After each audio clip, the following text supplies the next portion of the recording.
어제 말씀을 통해 우리가 무엇을 선택해야 하는지에 대해 알아보았다면 오늘은 내 마음을 어디에 두어야 하는지 하나님의 말씀을 통해서 보려고 합니다. 진리의 말씀을 깨달으려면 첫 번째는 나의 관심이 회개가 필요합니다. 17절 말씀입니다. 너는 귀를 기울여 지혜 있는 자의 말씀을 들으며 내 지식에 마음을 둘지어다. 요즘 우리의 마음을 가장 많이 끄는 이슈는 무엇이실까요? 돈 버는 것, 아니면 좋은 집에 사는 것, 예뻐지는 것, 더 건강해지는 것, 혹시 길을 걷다가도 잠을 자다가도 멈춰서 생각나게 하는 것이 있다면 그것이 바로 지금 내 마음이 열려 있는 곳이고 내 마음을 끄는 곳입니다. 우리의 마음이 어디에 두고 계십니까? 하나님의 말씀은 그냥 듣는 것이 아니라 귀를 기울여 듣고 마음에 두는 것이라고 하십니다. 그런데 우리의 마음은 어디에 있으실까요? 유튜브는 10번 넘게 열면서도 큐티책을 펴는 것이 어색하고 어렵게 느껴지지는 않으십니까? 큐티책 여는 것이 안 돼서 유튜브 열어서 귀티로 목사님 말씀을 듣고 계신 분도 계시지요. 감사한 일이지만 거기서 멈춰 계시면 안 됩니다. 근데 예외도 있는 것 같습니다. 어르신들 중에 큐티책 글씨가 보이지 않아서 잘 안 보여서 유튜브 찾아서 잘 들어가지 못하는 유튜브 들어가서 다른 영상에 흔들리지 않고 목사님 말씀만 10번 들으신다. 그럼 너무 훌륭하고 존경스럽다고 생각합니다. 그런 예외 경우 말고요.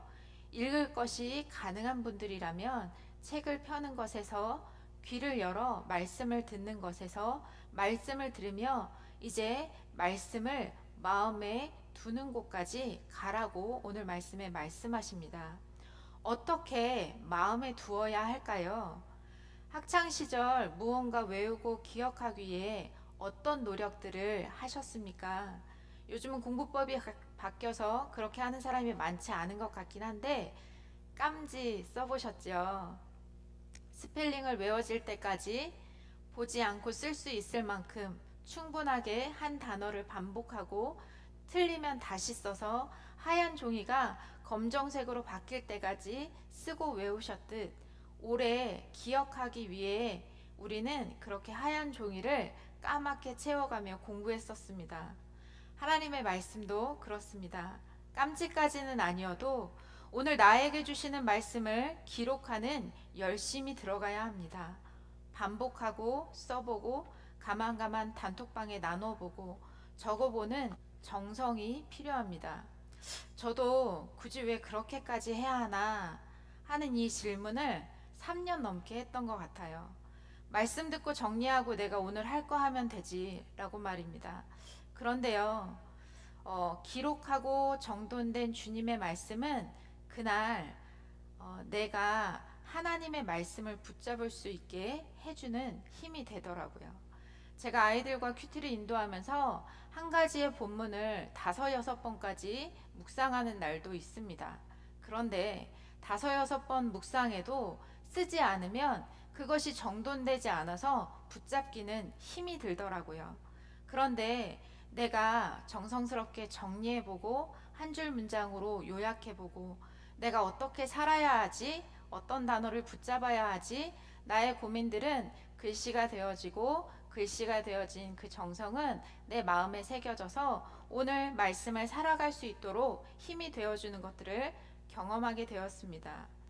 어제 수많은 소리들이 우리 귀에 들려왔지만 그 중에 오늘까지 내 마음에 남아있는 말은 무엇입니까?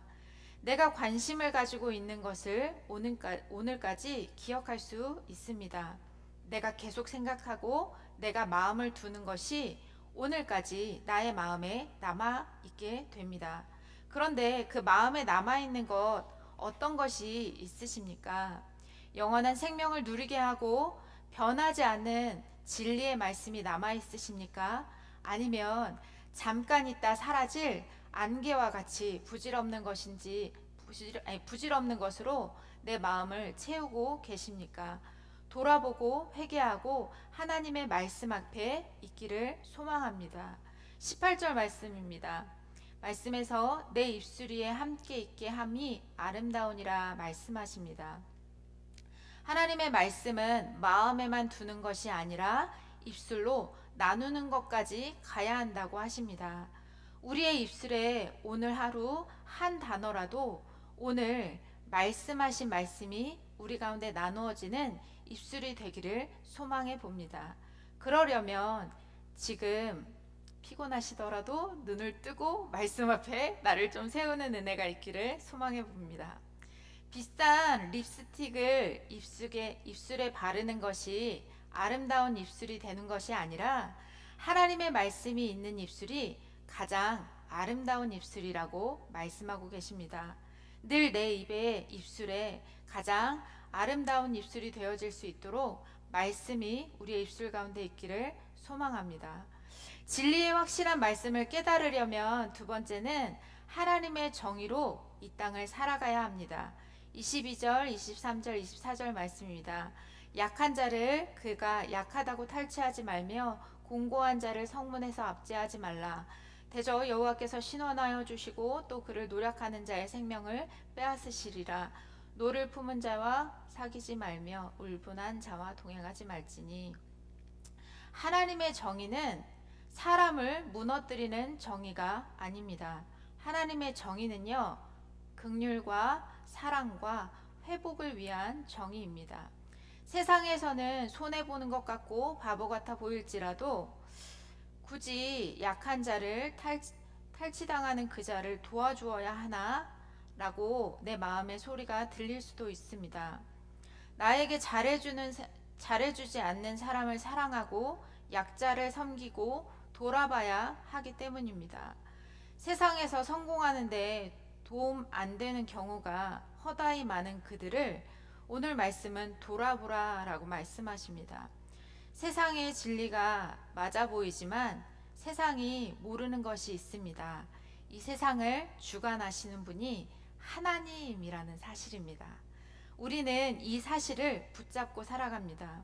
며칠 전 지나온 잠언 19장 17절 말씀에 의하면 가난한 자를 불쌍히 여기는 것은 여호와께 꾸어드리는 것이니 그의 선행을 그에게 갚아주시리라 말씀하셨습니다.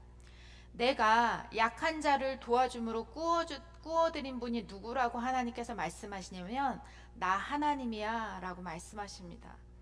저희 부모님이 인터넷 쇼핑이 익숙하지 않으셔서 제게 도움을 요청하실 때가 많은데요.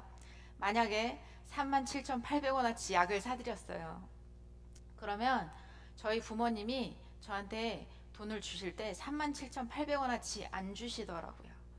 적어도 4만 원은 주시더라고요. 너무 찌질해 보였나요? 제 삶이라.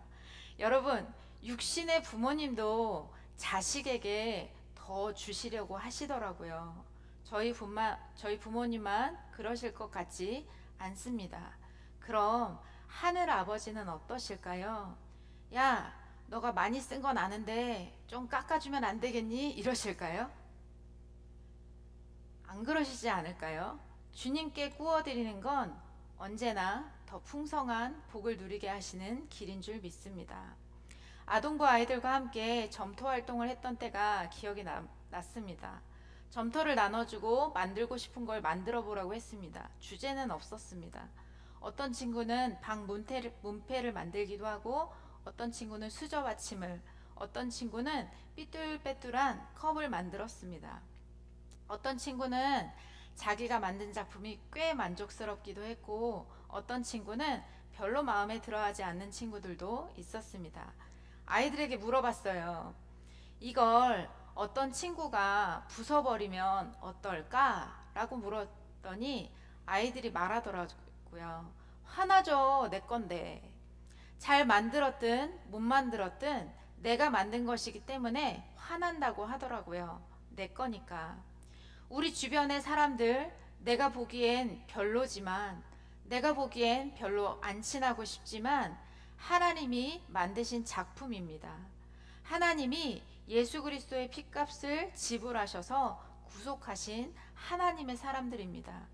그 영혼을 대하는 태도 안에서 하나님의 정의가 드러납니다. 그래서요, 내 주변에 있는 사람 중에 나는 내가 좋아하는 사람만 섬기고 있습니까? 아니면 내 감정과 관계없이 하나님의 피조물들을 향해 하나님께 구워드리는 정의를 행하고 계십니까? 진리의 확실한 말씀을 깨달으려면 상황과 사건으로 말씀하실 때 내 모습이 보여야 합니다.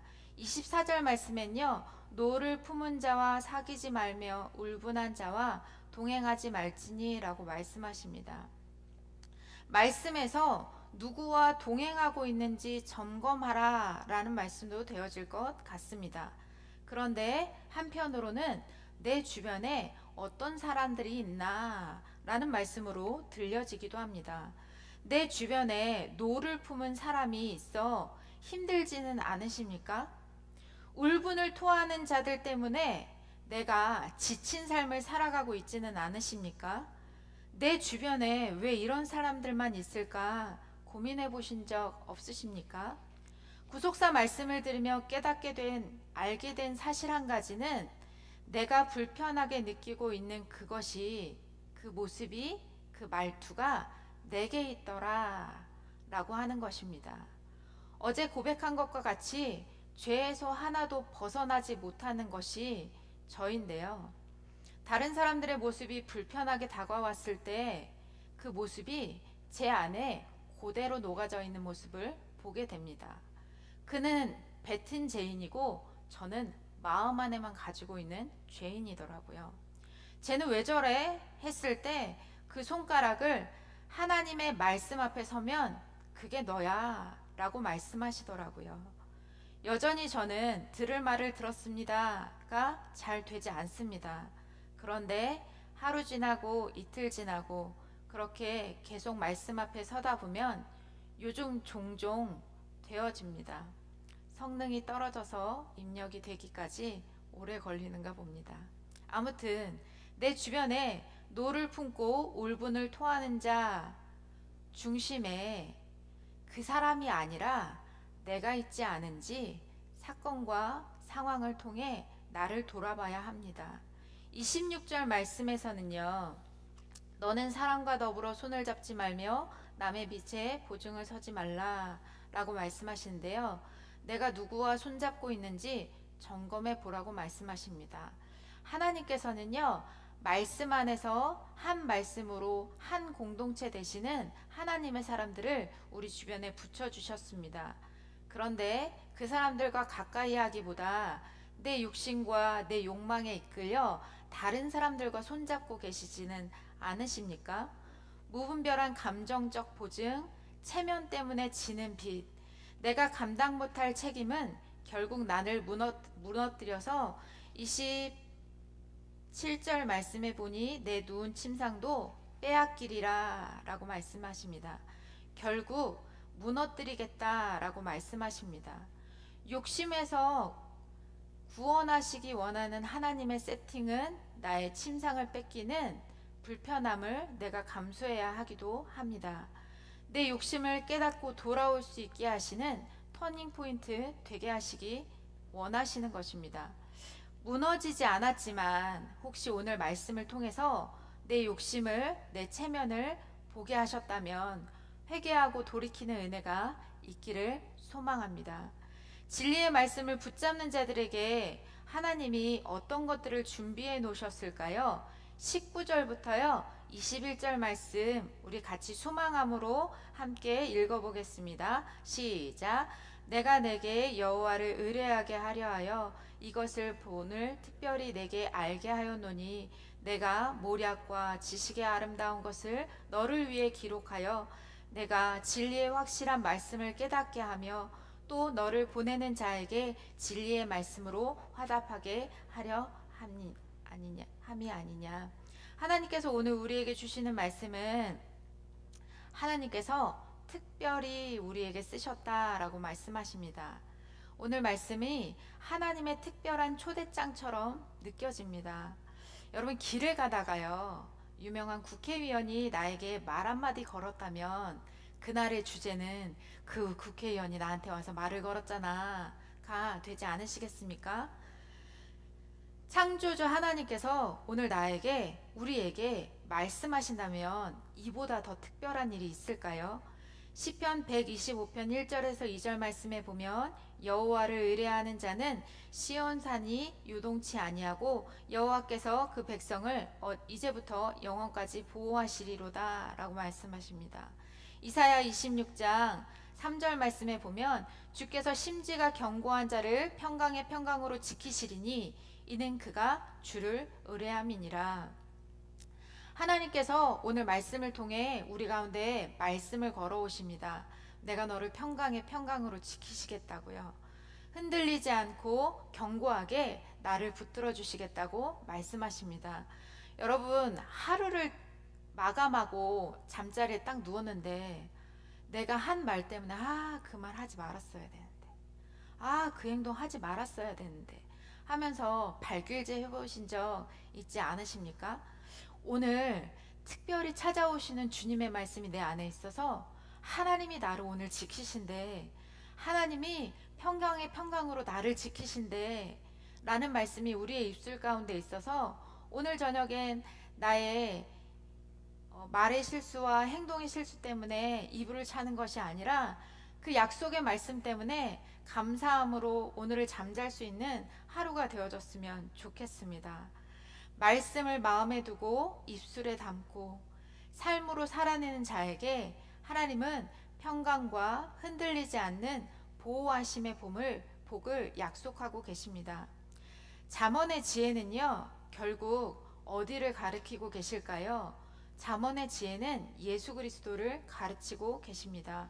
바울은 고린도전서에서 1장 24절에 오직 부르심을 받은 자들에게는 그리스도는 하나님의 능력이요 하나님의 지혜다라고 말씀하십니다. 그러니까 결국 지혜를 붙잡는다 라는 말씀은 무슨 말이죠?